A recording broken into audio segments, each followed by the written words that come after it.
la Biblia en la primera carta a Timoteo, capítulo 6. Primera carta a Timoteo, capítulo número 6. Y de este capítulo vamos a leer a partir del versículo número 6 en adelante. Primera de Timoteo, capítulo 6, versículo 6. La palabra de Dios nos dice: es cierto que con la verdadera religión se obtienen grandes ganancias, pero solo si uno está satisfecho con lo que tiene, porque nada trajimos a este mundo y nada podemos llevarnos. Así que si tenemos ropa y comida, contentémonos con eso. Los que quieren enriquecerse caen en la tentación y se vuelven esclavos de sus muchos deseos. Estos afanes insensatos y dañinos hunden a la gente en la ruina y en la destrucción, porque el amor al dinero es la raíz de toda clase de males. Por codiciarlo, algunos se han desviado de la fe y se han causado muchísimos sinsabores. Tú, en cambio, hombre de Dios, huye de todo eso y esmérate en seguir la justicia, la piedad, la fe, el amor, la constancia y la humildad. Amén. Hasta ahí dejamos la lectura, hermanos. Tengan la bondad de sentarse, por favor, esta mañana. Samuel Plimsoll era un hombre con una gran preocupación. Plimsoll estaba involucrado en el comercio del carbón en la Inglaterra del siglo XIX y tomó conciencia de los terribles peligros que enfrentaban los marineros cada vez que realizaban un viaje comercial. Cada año, cientos de hombres perdían la vida en el mar, ya que los barcos iban peligrosamente sobrecargados. Y esto se debía a que los inescrupulosos dueños de estas embarcaciones, siempre en búsqueda de mayores ganancias, estaban más dispuestos a arriesgar la vida de los demás. Estos barcos, sobrecargados en gran manera, iban a un punto en el que la línea de sobrecarga sobrepasaba la capacidad de aquellas embarcaciones. Cuando los dueños recibían la noticia que uno de sus barcos se había ido al fondo del mar, ellos se llenaban de mucha alegría por las ganancias que provenían de los seguros con los que estaban emparentados estos navíos. En el año de 1873, solo para que tengamos una idea, se alcanzó la pasmosa cantidad de 411 barcos que se fueron al fondo del mar. El océano se convirtió en la tumba de muchos de estos marineros. Para empeorar más las cosas, debido a la crisis económica que vivía Inglaterra en esta época, si un hombre se enrolaba en hacer un viaje en una embarcación, este no podía volverse atrás sin importar cuán inseguro él considerara que fuera el barco, porque la ley británica condenaba firmemente a aquellos que se enrolaban en la marina comercial y desertaban. La gente comenzó a llamar a estos barcos los barcos ataúdes. Y ese precisamente fue el problema que cargó a Plimsoll, al punto que su idea de tratar la manera de reducirle los riesgos a los marineros que emprendían estas rutas de viaje, él consideró que lo correcto era colocarle un límite a la carga que llevaban estos barcos. Y con eso en mente, Samuel Plimsoll se postuló al Parlamento en el año de 1868 y fue elegido, y de inmediato comenzó una campaña para salvar la vida de los marineros británicos. A raíz de esto, Él dio apasionados discursos en la Cámara de los Comunes y escribió un libro que conmocionó a la sociedad británica por la manera y las condiciones en las que navegaban los marineros a raíz del egoísmo y el deseo inescrupuloso de los dueños de aquellos barcos. Poco a poco, Plimsoll fue ganándose la opinión del público y avergonzó al gobierno británico, con lo que logró y consiguió que se tomaran medidas al respecto. Y fue precisamente en el año de 1875 cuando se aprobó el proyecto de ley para embarcaciones no aptas para la navegación. Y el año siguiente, esta ley fue aprobada como un proyecto de ley escrito por el mismo Samuel Plimsoll, que había tenido la preocupación por los marineros. Sin embargo, a pesar de que la presión de la opinión pública dio como resultado la aprobación de la ley seguía facultando a los dueños de las embarcaciones para que ellos fueran los que establecieran el límite de carga que debían tener sus embarcaciones. Plimsoll no se detuvo, sino que continuó por 14 años hasta que aprobaran una ley donde se garantizara la seguridad de la colocación de una línea o un nivel que resguardara la capacidad que tenía ese navío y con eso garantizar también la vida de los marineros. Hasta el día de hoy, en todos los puertos del mundo se ven los resultados de la obra de Plimsoll. Por eso es que a Samuel Plimsoll se le conoce como el amigo de los marineros. Y es que, como lo repito, todos los puertos del mundo establecen una línea que se conoce como la línea de Plimsoll. Es decir, que en el casco de los barcos de carga se ve una línea indicando la máxima profundidad en la que un navío puede cargarse de manera segura y legal. Al pensar en esta historia de Samuel Plimsoll, que luchó porque en las embarcaciones hubiese un nivel de seguridad que no pusiera en riesgo la vida de los marinos, esto nos lleva a pensar, hermanos, en cómo la vida sería mucho más fácil si también nosotros estableciéramos nuestra propia línea de Plimsoll para navegar en la vida. Porque a fuerza de ser honestos, navegar en la vida requiere cierto nivel de protección. Y por eso es que es importante que nosotros analicemos cuáles son aquellas cosas que van a hacer que nuestra vida se hunda al fondo del mar. Y cuándo es necesario establecer esa línea de Plimsoll para no sobrecargarnos en este viaje al que llamamos vida. Si nosotros no establecemos esa línea y nos seguimos sobrecargando de cosas innecesarias, con el tiempo nos vamos a hundir. Cuando Pablo escribe esta carta de Timoteo, y específicamente en el versículo 9, quiero que usted note cómo Pablo también utiliza el lenguaje de la navegación para establecer cómo los cristianos debemos de establecer esa línea.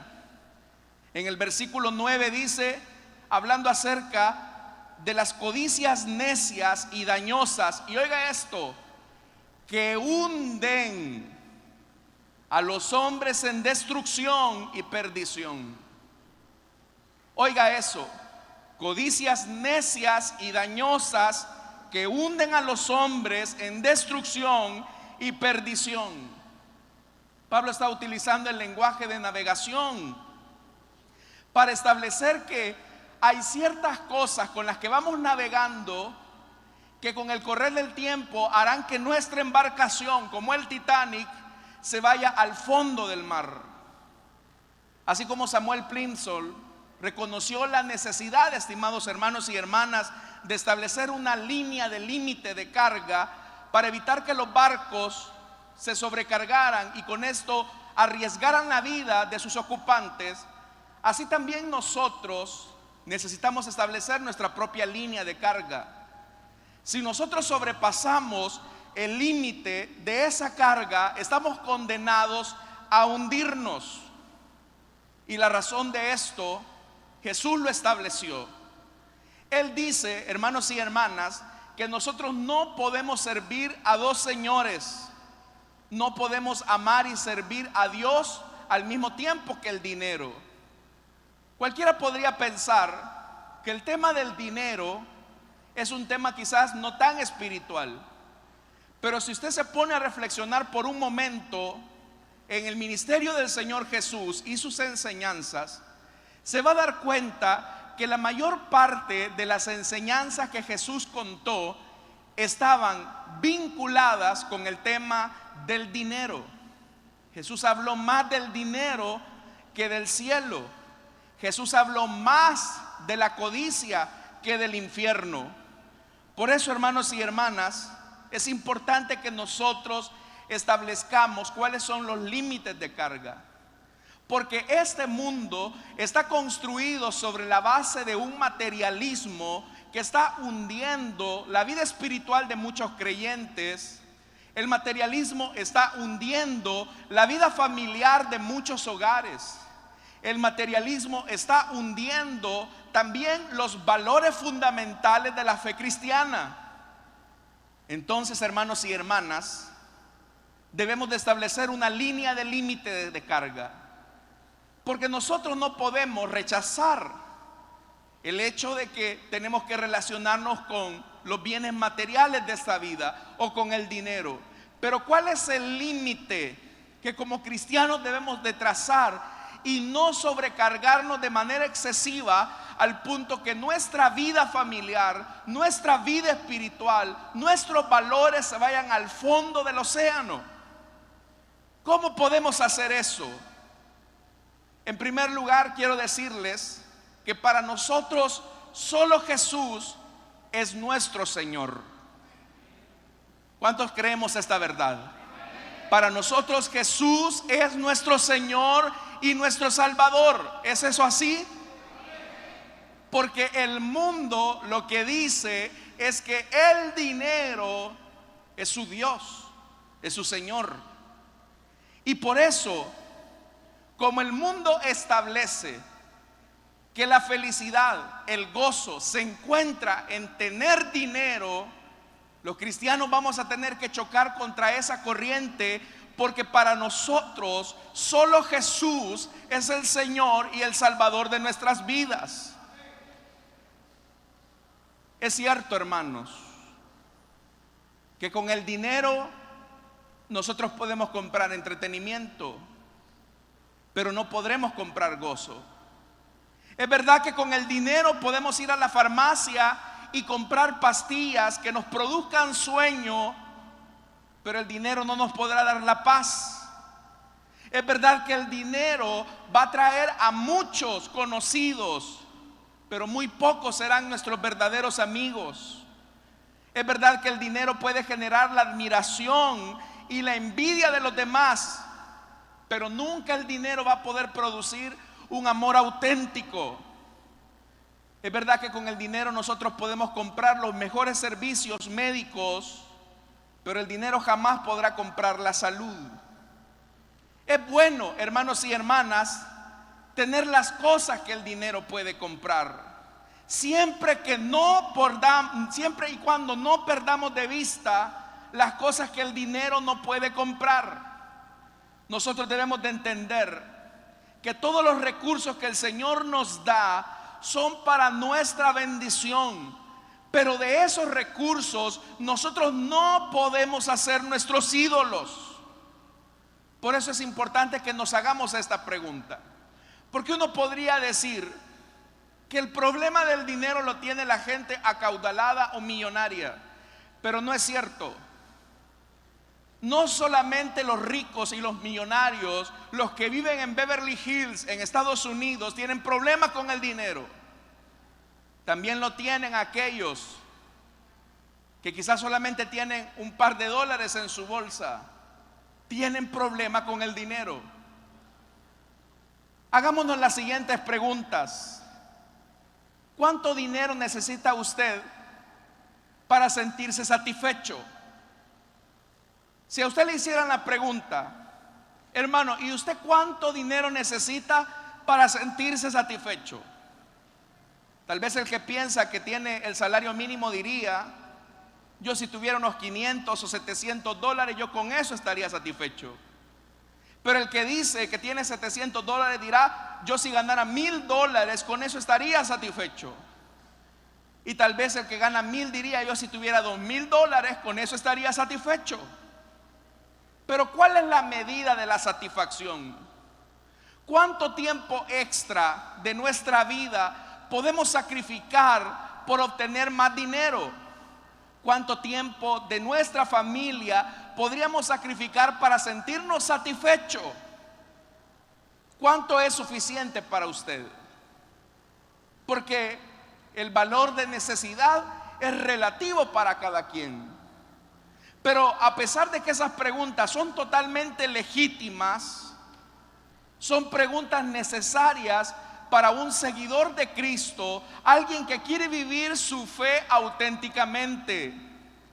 Es necesario entonces, hermanos y hermanas, que establezcamos el límite de aquellas cosas que nosotros consideramos que son necesarias y suficientes para tener una vida digna, de aquellas que simplemente son una codicia o un lujo innecesario.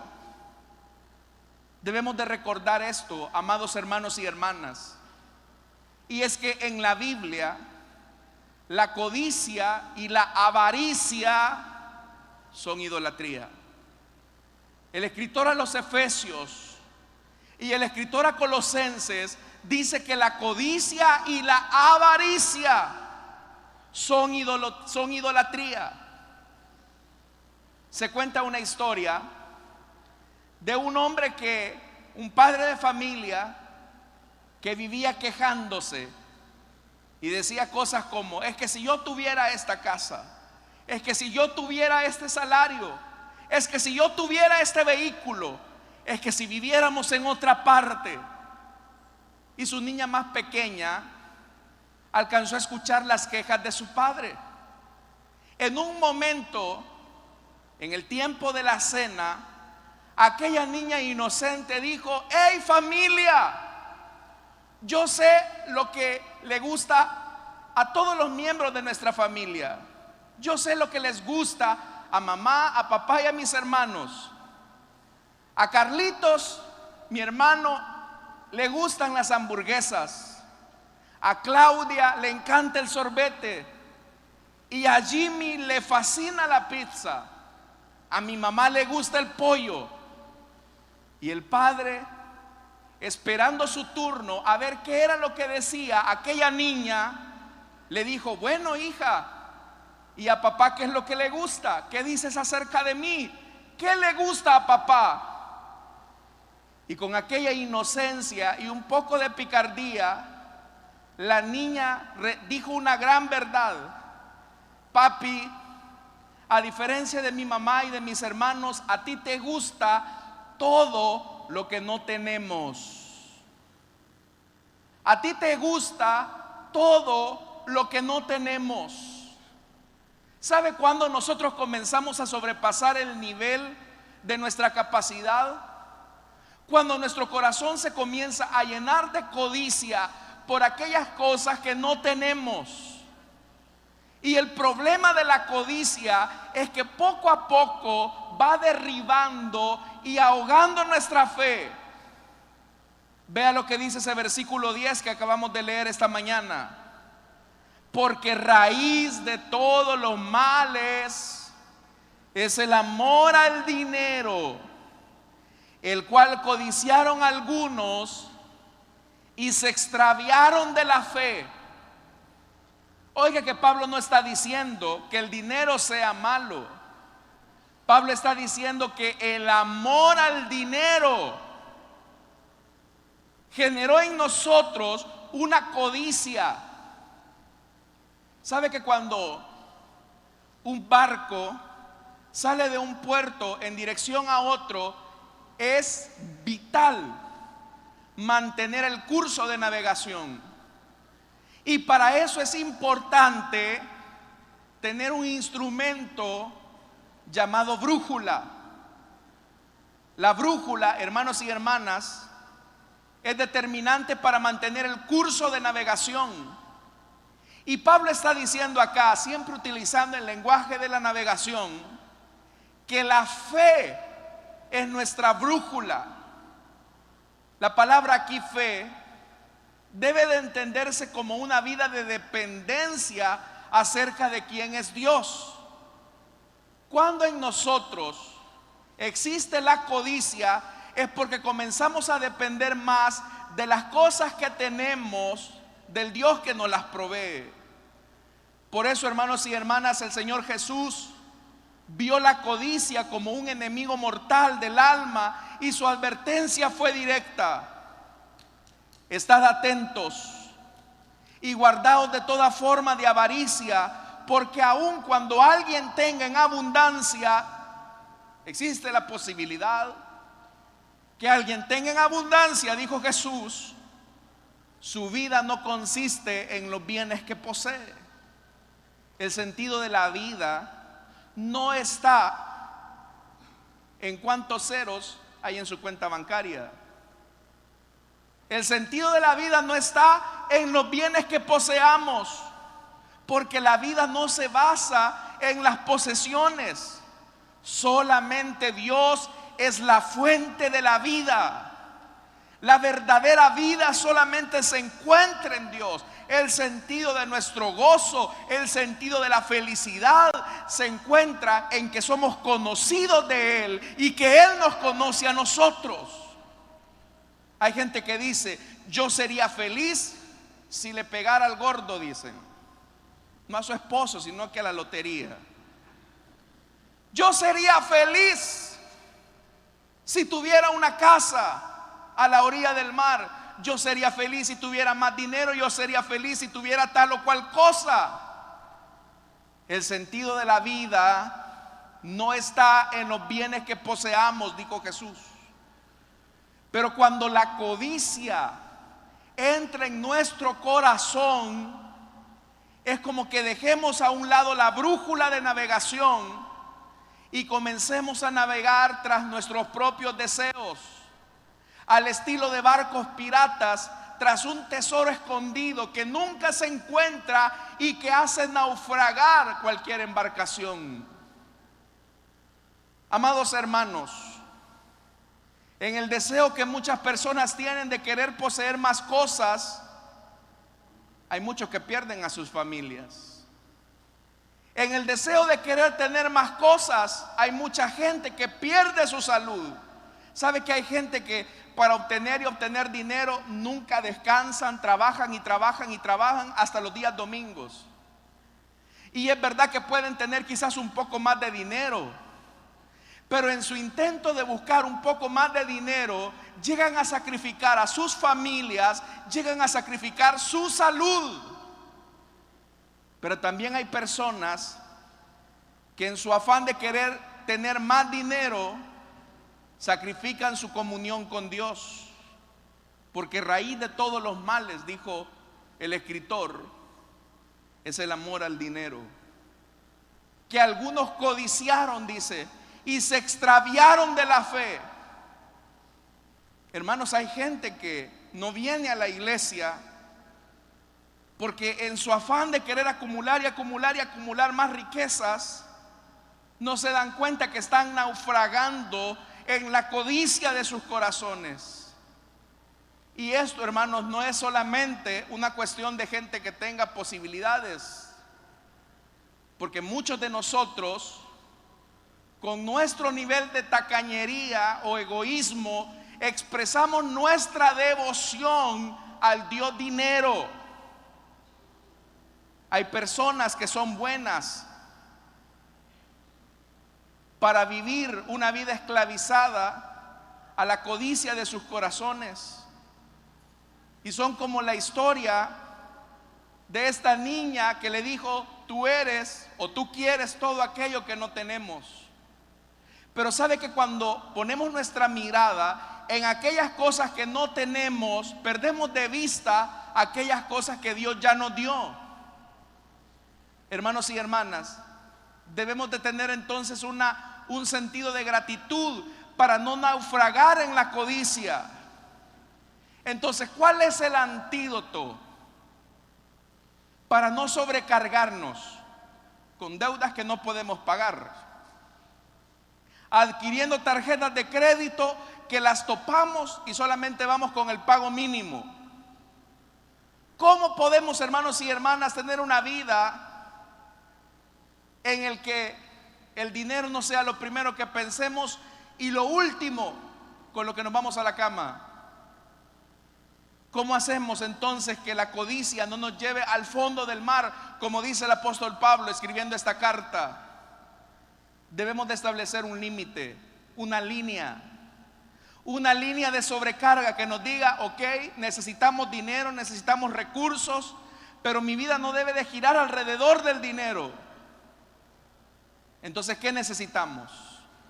Necesitamos cultivar un corazón de contentamiento.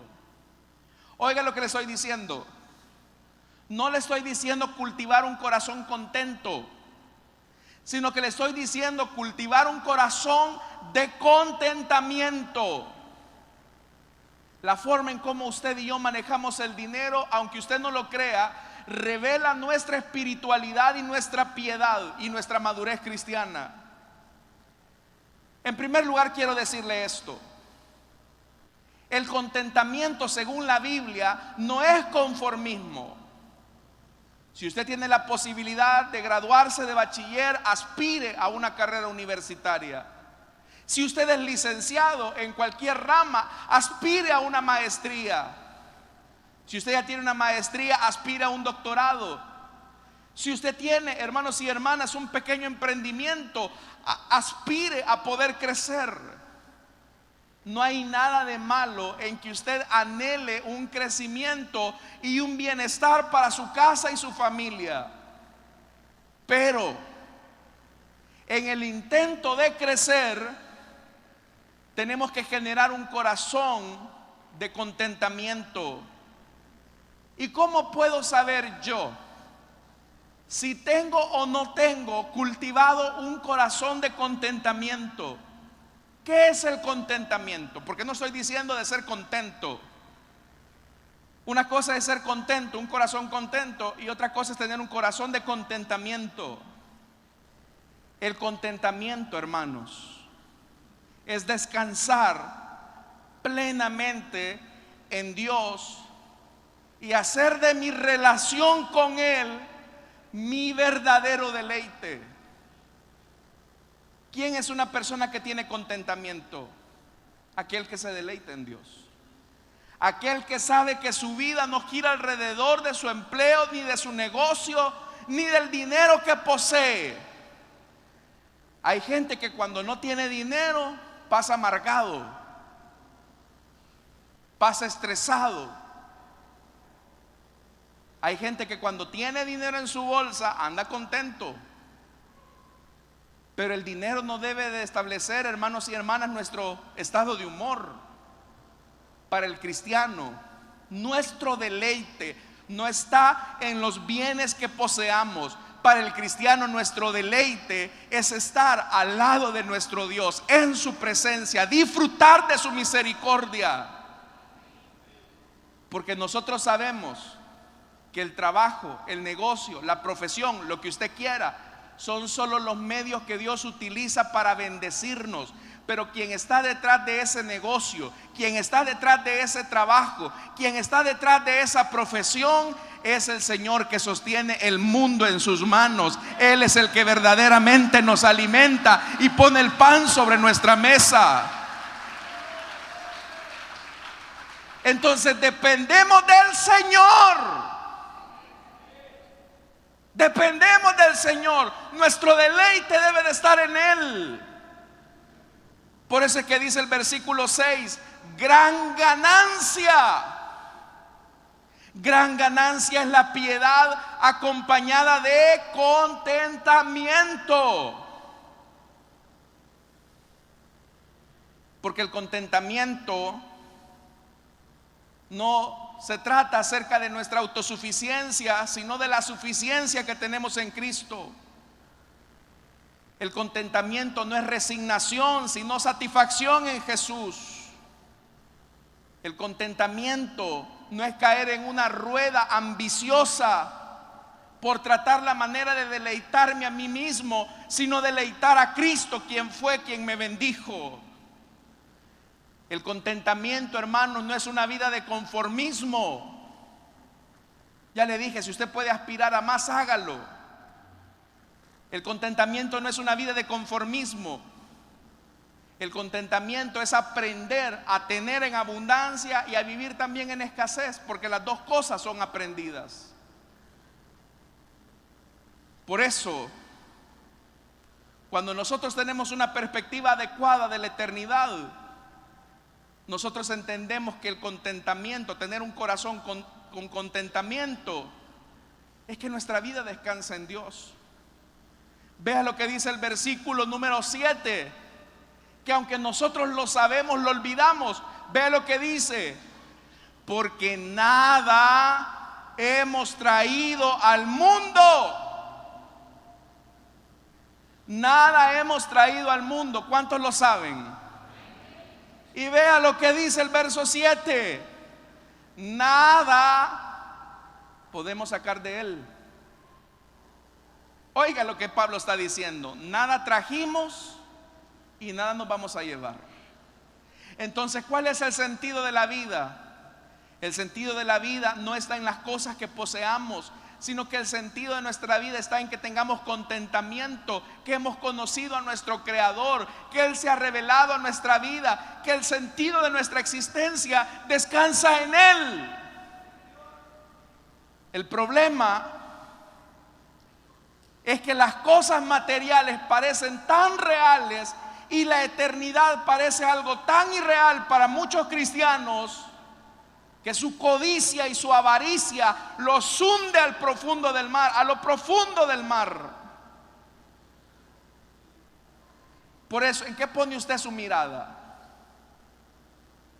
Hermano, piense por un momento en esto. ¿Qué es lo que más le estresa a usted? ¿Qué es lo que más le quita el sueño? Sabe, hay gente, hermanos, que por ese deseo de querer acumular y acumular, hay gente que se les va el sueño, hermanos. Hay gente que no puede dormir. Necesitan medicación para tratar la manera de descansar. Eso no es vida, hermanos. Eso no es vida.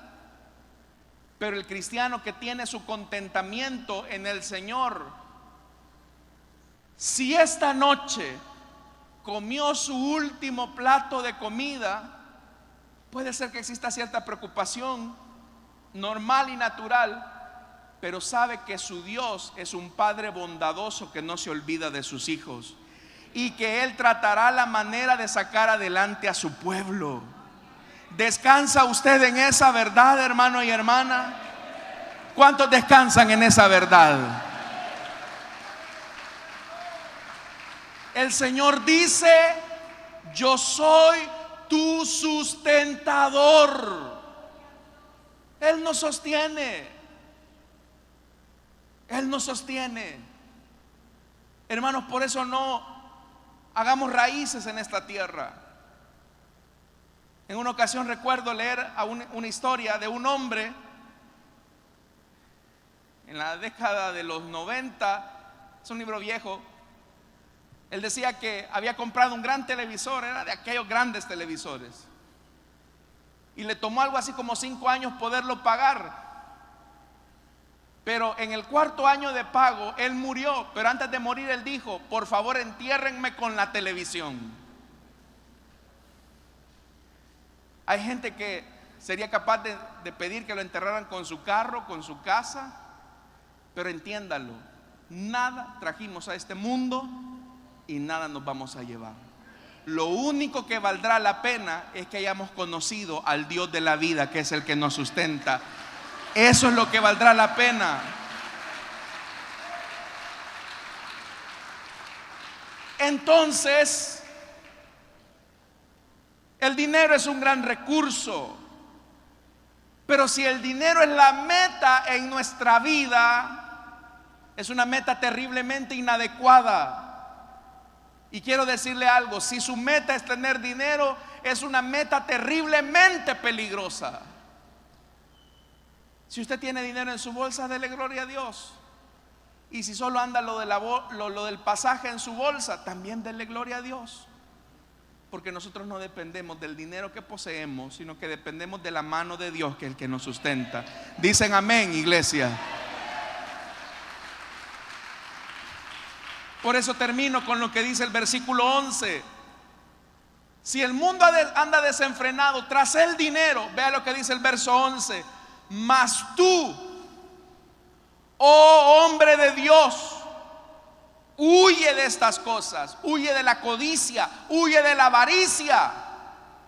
Pero nos dice cuál es la brújula de navegación: sigue la justicia, la piedad, la fe, el amor, la paciencia y la mansedumbre.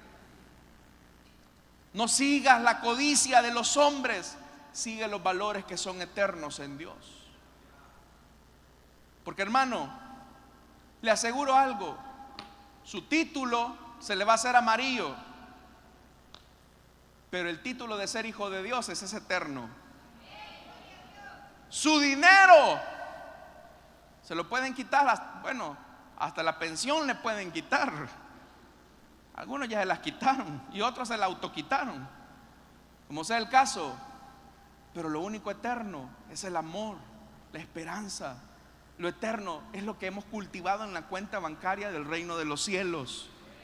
Por eso no pongamos nuestra mirada en las cosas temporales de la tierra, sino que pongamos nuestra mirada en las cosas eternas, donde está nuestro verdadero hogar. ¿Cuántos dicen amén a eso, hermanos?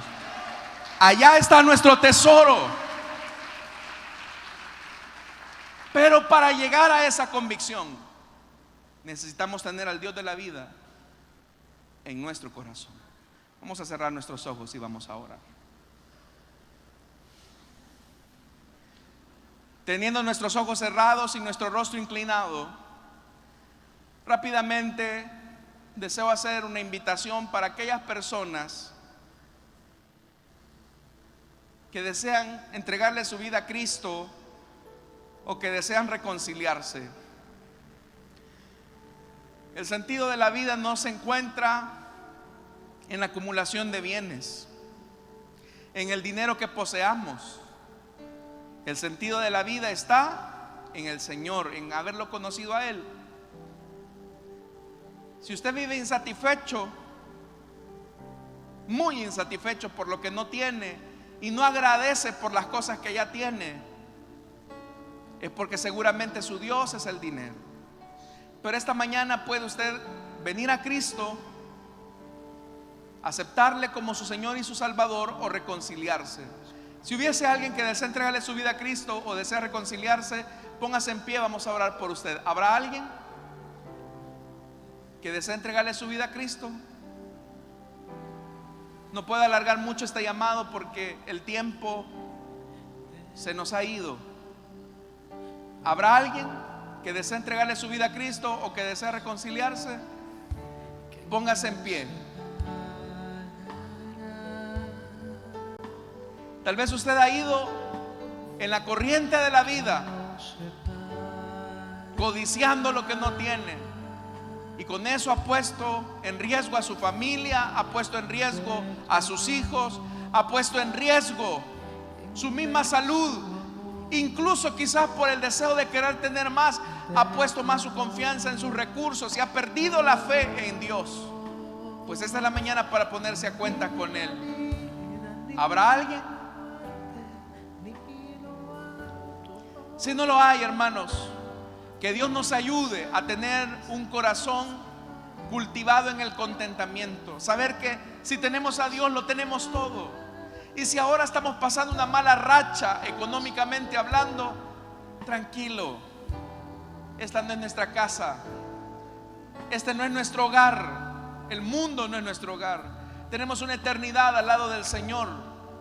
Así que tranquilo. Si ahora está pasando un momento de crisis financiera, tranquila mujer, tranquilo hombre. Si Dios sabe sustentar a las aves del cielo, ¿cómo no tendrá cuidado de ti, hombre y mujer de poca fe? Padre que estás en los cielos, tú conoces que este mundo está construido en un materialismo que ahoga a las familias, que hunde los valores espirituales, que hunde, Señor, el carácter cristiano en muchas ocasiones. Pero ahora queremos tener una vida de dependencia de ti, no de lo que tenemos, sino de quién eres tú. Ayúdanos a deleitarnos en ti, porque tu palabra dice que nos deleitemos en ti y tú vas a conceder las peticiones de nuestro corazón. Tú sabes cuáles son nuestras necesidades, Señor. Sé que aquí en medio de tu iglesia hay personas que están desempleadas, pero tú serás tu proveedor, Señor, en estos momentos difíciles. Sé que aquí hay hermanos que están iniciando sus emprendimientos y seguramente no logran estabilizar el barco. Sé que tú, Señor, eres el que sostienes a tu pueblo en medio de sus luchas financieras. Bendice a tu pueblo, Señor. Bendícelo y provéele de todo lo que les haga falta, pero que su contentamiento esté en conocerte a ti, que su contentamiento esté en amarte a ti. Oramos también, Señor, porque parte de nuestra adoración son nuestras ofrendas y nuestros diezmos que entregamos a ti. Perdónanos, Señor, si aún en estas cosas tan pequeñas no te hemos honrado. Pero ahora, Señor, queremos hacerlo honrándote con nuestros diezmos y nuestras ofrendas. En Cristo Jesús, Señor nuestro. Amén y amén. Pueden pasar nuestros hermanos y nosotros cantamos.